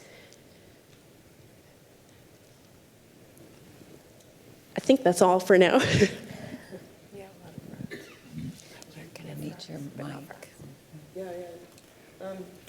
So thank you for sharing that. I'm sure that wasn't easy. It's hard. The line between the university and what the scope of the university's responsibilities is always something that people like to hedge on. Students who are in the university who have experienced something off the university are still living in the university. So our responsibility is to the student who's in the university, full stop. Other things that are exacerbating are, it's for sure, and there's lots of literature on this, and it's different in the States than Canada, but for sure with fraternities and sororities, with alcohol consumption, with alumni involvement and reputational damage, all of those kinds of things come into play. And my honest answer is, you will find some good police officers, you will find some bad university administrators. I mean, I can only hope that I would never turn away somebody coming to my office. I don't feel I have, I might have, but I think our commitment should be to the student, the whole student, and nothing but the student, and not some of those extraneous things that might be reputationally damaging. And I think that we have to be perfectly clear about that. I think the thing to ask too, can you hear me because I moved my mic? Yes? Yes? Okay, good. With fraternities, sometimes what I find interesting is that fraternity in Canada are always like off-site, and so they're not supposedly officially connected to the university. But I think what we do is, if the survivor has come to us, I always say to a survivor, what does justice look like for you? And justice may change. So for some folks, it is going to the police, and then we support them. And as someone who believes consent comes first, that means that if they choose to go to the police, they choose to go to the police. But if they say, you know what, I don't want to go to the police, but I want to figure out how to address this, then we look at it. So we look at it from an activist perspective, like, is there activism they want to do? Is it that they want to have restorative justice or transformative justice? Do they want to talk to that person? Do they want to fly out of that neighborhood with their best friends? You know, and some things officially we can do, and some things we support them in different ways. And I think it's important in that situation, if someone wants to go to the police, they go to the police. I think what's challenging that we're seeing, and we were just talking this on the offside, is also students that are doing placements or internships, and sexual violence happens while they're in that internship or that placement. And I see a lot of students come to me around April when the placement is finished, and they're like, I was sexually harassed throughout my placement, but I didn't want to say anything because I didn't want to lose my placement hours. And nobody told me that I could switch, or I was scared if I did switch, I would lose this year of my academic career. And those are real fears. Study abroad. Oh my gosh, yes. Yeah. So I think like we need to think, and every time these things come up, I'm like, right, we need to continue talking about what does it mean? What is our responsibility to each other? What policies can be in place? And beyond policies, because policies are really pretty. They look beautiful on paper, just like our Canadian laws look really pretty, but it's what we do with them. And that's an ongoing piece that I don't think the answer is just with administrators, it's also with professors. So if it's disclosed to a professor, which a lot of professors are the first people to hear, or fellow students, what is their responsibility in that moment? We've had times where professors try to deal with it on their own, or kind of, we've had professors, I've heard in different universities speak, well, that's just the way it is in this industry. And then one of the hardest things I've ever had a student say to me was, she was like, maybe this is just the price of being a woman in the job. And I was just like, that breaks my heart. So I think we have to think about, again, like, it's not just about sexual violence on campus and like it just happens on physical campus. As someone who has a very small residence population, and the majority of our students commute, I care about all the neighborhoods. But that's hard to get your administrators sometimes very high up in the board of directors to understand that to address sexual violence, we have to talk about safety in our neighborhoods, safety on our commutes, how safe it is to even travel to the university and back, how safe it is, our housing situation. We have a crisis in housing in Canada. So many survivors are like, I cannot move out of the apartment that I was raped in, or sexually assaulted in, or being domestically violated in, because it's just financially not possible. So I think there's so many things. I could go on forever, which I already have. But I think there's just so much that we need to do around community responsibility. And yes, it has to go beyond when sexual violence is happening. And you're right about priorities, because I worry that in a couple years, sexual violence will not be a priority, and the funding that is being funneled into it will disappear. And that, not because I'd love to lose my job. My life goal is to not have to do this work anymore, and I probably am gonna hit burnout very soon, and already are. But I think we need to figure out how to make this sustainable. And ever since the violence against women movement has been happening, it has not been a sustainable movement and not a respected movement. Because if this was something like cancer, or this was something that was about the majority happened just to men, I think we'd have a different conversation about funding. Great, thank you. Anyone else in the audience?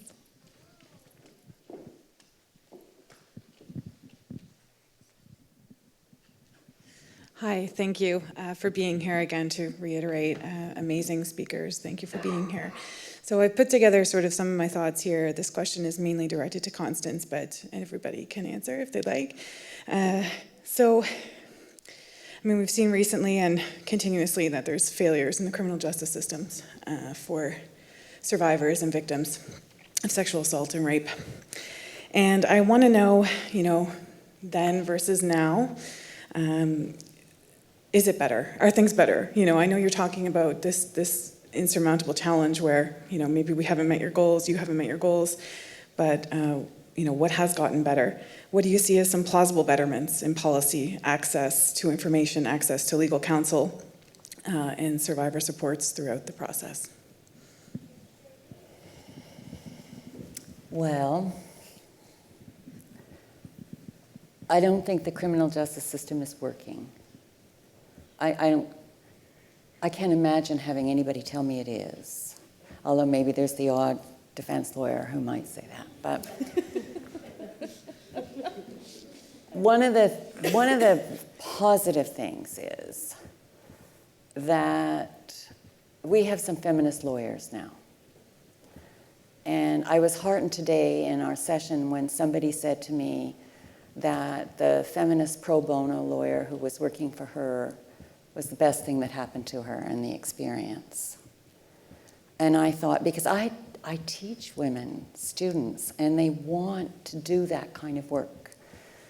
What we don't have are enough paid positions to allow them to do lots of that kind of work.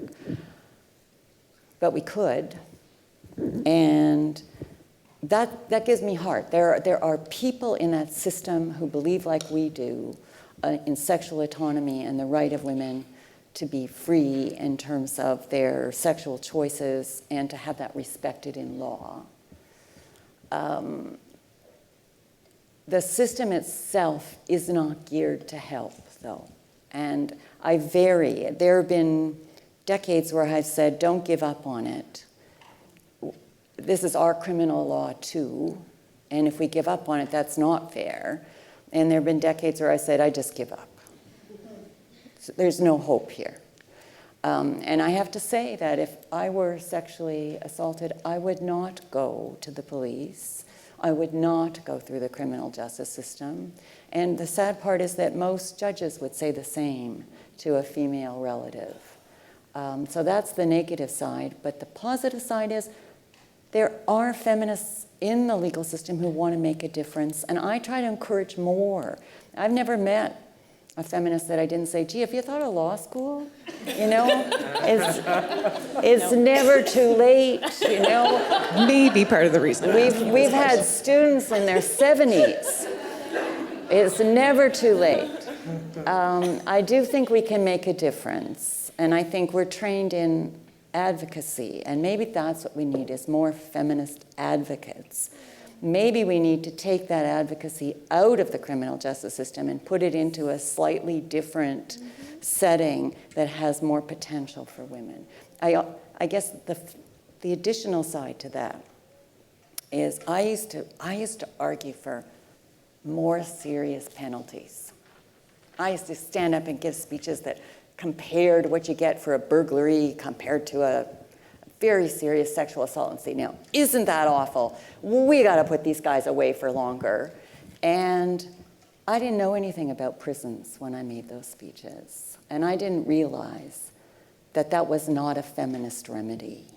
That, in fact, we were sending people, and these are also our public tax dollars at work, we're sending people off to really dangerous, sick institutions where they get raped. And if we're feminists, we got to be against all rape, not just the rape on the outside of prisons, but the ones inside. And so I came to realize that I think the criminal justice remedy is the wrong one. And we need to rethink entirely what we want done with perpetrators. Because I just want them fixed. I want them rehabilitated so they don't do it again. So they understand the harm and they don't do it again. And prison is the very last thing to accomplish those goals. So maybe the remedies in the criminal justice system have to change, and maybe we also need to think outside the box in terms of where we put the feminist advocacy. Thank you so much. Great, we have time for one more short question.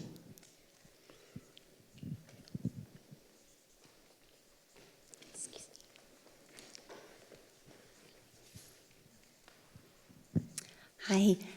Just to reiterate, thank you so much. This is an incredible panel. So I believe, Kelley, you brought up Bill 134 in Ontario, which mandated that all universities have standalone sexual assault policies, and kudos to all the work in Ontario that led to that. Here in Nova Scotia, 2 iterations of a similar bill have been blocked now through legislature, and that's something that students have been struggling with, is trying to get standalone sexual assault policy mandated.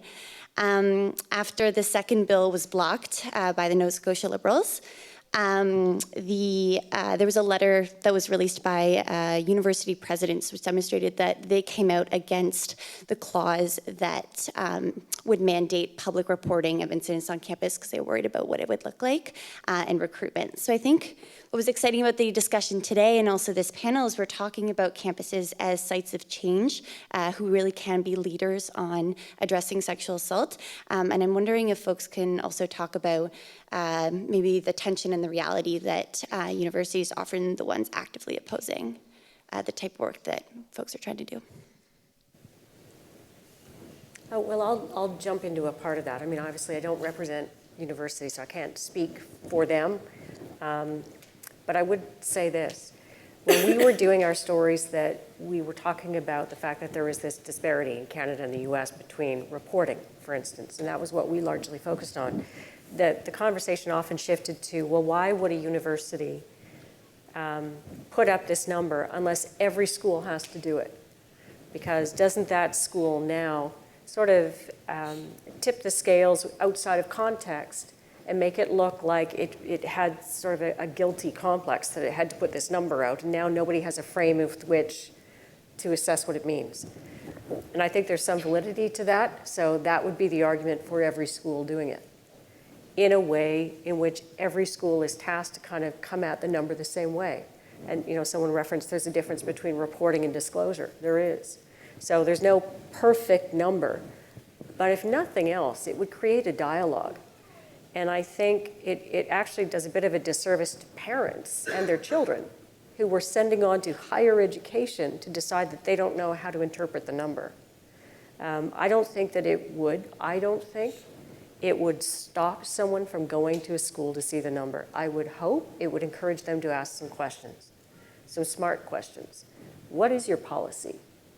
If my daughter goes to this school and something happens to her, where is she supposed to go? And is the person who's going to receive her report or disclosure trained? Or is it someone who's aspirationally a peer, who actually maybe isn't going to say the right thing back, even under the best of intentions? So I think there are lots of reasons for there to be a formalized process, as much as there are problems with process, and formalized reporting, because at least then schools who may not want to appreciate that something's happening, such as the 10 or so schools that continue to insist nothing bad has ever happened there, would be forced to account for that.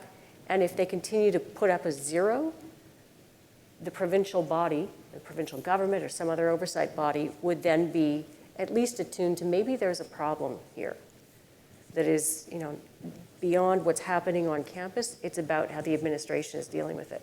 So while I understand there are reasons not to go, and maybe you could articulate that, and political reasons to oppose it, I would say that we were finding that there were some compelling reasons to go ahead with it. No, I don't think that. Am I on? Can you hear me? You are now. I am. Okay, sorry. I don't think that there are compelling reasons not to report. I think there are some compelling reasons to be cautious about people who are disclosing to you and turning that into a report and being dissuasive of students coming forward, but that's a different issue. And I think there's both a moral and a factual absurdity for presidents of universities to come out and say their numbers are actually 0, or that they don't want to talk about that, because it sort of comes back to what Farrah was saying. There's no magic wall around universities. So how on earth would it be a lesser problem, or certainly a non-existent problem within our university walls? So I certainly can't morally abide, and I actually just think it sounds moronic. I think that our families need to talk openly about child sexual abuse, that if we had open conversations of that people that we know, people we love, cause harm, that we would talk more about how sexual violence is happening in our grade schools, how sexual violence is happening in our high schools. Before I was at Ryerson, I did a lot of programming with high school and grade school students, you know, and that's where I saw sexual violence happening, but we don't report that openly. We don't have those stats. And I actually worry that when we only focus on the universities, we're actually not dealing with so much that's happening beforehand, and we're not having open dialogue. When people are shocked by the numbers, I'm like, are you really shocked? Because I see it everywhere I go. My wife, before we got together, always tells me this, is that she never really thought about sexual violence. She's not a survivor. But now she's like, I see it everywhere. And I probably have traumatized her by being in a relationship with me. But I think like we need to have that. So I think it's like the more we close the curtain and be scared, the less people will be able to get the help they need. The other side of that is we need to have a more open society to talk about the fact that people we know and love cause harm. That people, that not from a punitive model, but from a model of how do we get people in that transformative place. We have a program where we have a therapist that works one-on-one with young men who've caused harm and that want to go and get the help that they need. And it's been really amazing to see what happens in that transformative place for some of these young men, not all, but some of them that are going through the program, to see them start questioning what's happening for them and why they made the choices that they did. And I think we have to create that space too. It has to be multiplicity of these avenues to look at. And it can't just be talking about the numbers, but also like who are we going to help to change? Thank you. And I'm conscious that we're closing in to 9 p.m. And so I would love to hear just a few closing remarks from each of our panelists. We have about half a minute each. Just do it. Pardon? They can go. So, Jason, would you love to begin? We'd love to hear any closing remarks or ideas that you have for us. Yeah, I just want to appreciate the last question in terms of, I am in complete agreement. I mean, sure, academies have been out there, as we kind of talked about in our discussion. Universities were once implemented to reinforce the elite that attended them, to then make the same kind of, heterosexual white males back in, the past couple of centuries, even to just a few decades ago. And I mean, one thing that I think in terms of really owning that history of what the academy has been, I think on the context of campus sexual violence, I think institutions can also be a place of change, a place where, we are students, we are going to be the next generation, and we are going to be the ones who will sit as politicians, law reformers, policy advisors, mothers, fathers, parents, siblings, all of those things. And I mean, maybe I'm an idealist in this kind of sense, but wouldn't it be great if at least, I feel comfortable, I know I take the training of how to listen to someone when they disclose that they've been sexually assaulted. I know the right words.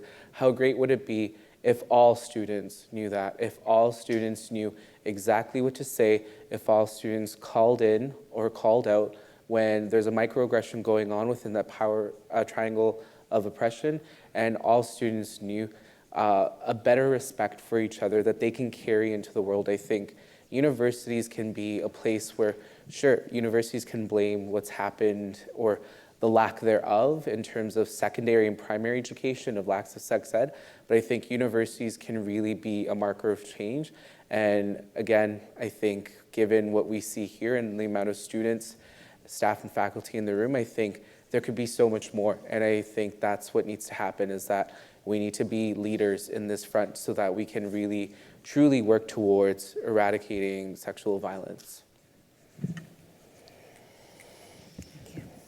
I think in my experience, some of the hot spots for change have come out of conferences where collections of people who are concerned about these very huge problems get together and learn from each other and hear a multiplicity of ideas and voices, questions, critiques, and are able to think across difference and across some very serious divides in terms of thinking and strategy. And I think those are hard spots to be in. They're exhausting, but they're really, really important. They're fundamental for change. So I would thank the hard work that goes in from the organizers who've pulled this all together. It's a labor of love. It takes them away from their own research, their own teaching, their own families, and it matters a lot to all of us. And I would also say thank you to all of you for coming out and being people who care about fixing this problem. And we will make a difference. Every conference moves us a little further along. Every new bill, every legislative change, every feminist lawyer we graduate, every university that stands up and says we can change the environment, we can change the world. So thank you to everybody involved in this conference.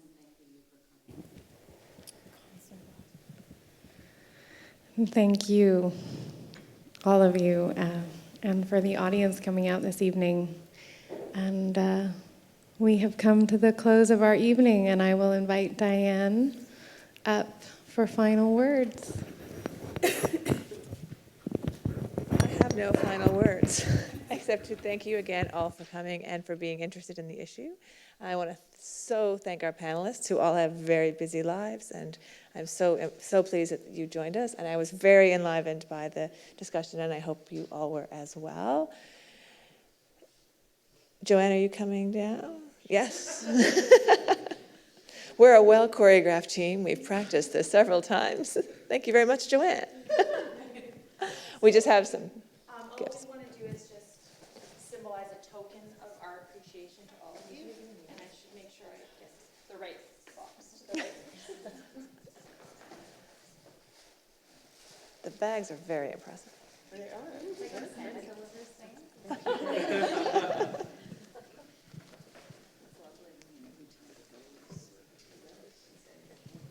And I do also want to thank Brave Space, and people are welcome to come and look at the mural. And thank you, Gabrielle, for your wonderful hosting. And thank you, Craig, behind the screen. And have a safe evening.